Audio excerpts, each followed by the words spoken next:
Hai, Assalamualaikum.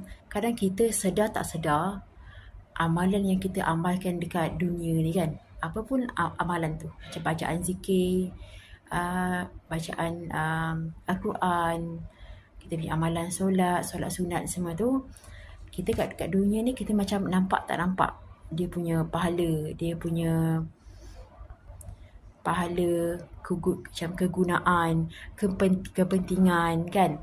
Kalau kita cakap kita amalkan Al-Quran, zikir, salawat semua ni, kita terus fikir akhirat.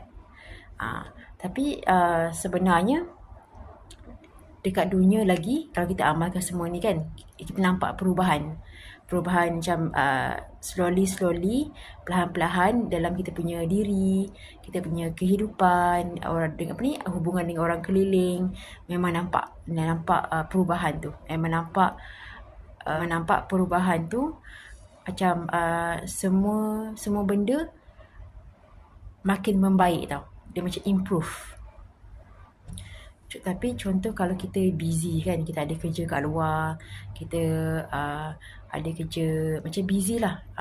Tapi kita boleh actually paksa diri untuk amalkan suatu amalan tu kan. Macam solat 5 waktu sehari tu benda wajib. Tapi fahamlah kadang kita kalau kerja kat luar, kita ada, macam mana kita ada bos, kita ada syarat-syarat dia. Bila kita kat luar kan tak boleh nak ikut sesuka hati kita je, kita ada syarat-syarat dia.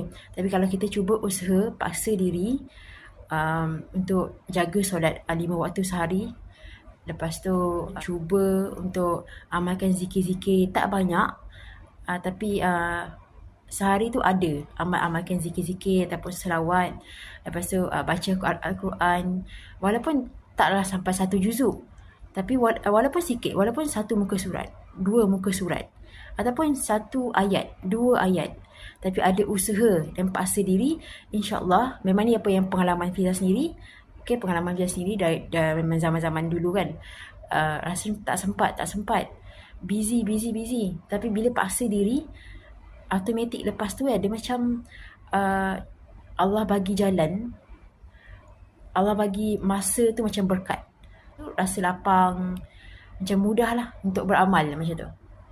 Sebab kalau benda baik ni, apa-apa benda baik sekali kan, kita kena sentiasa paksa diri tau.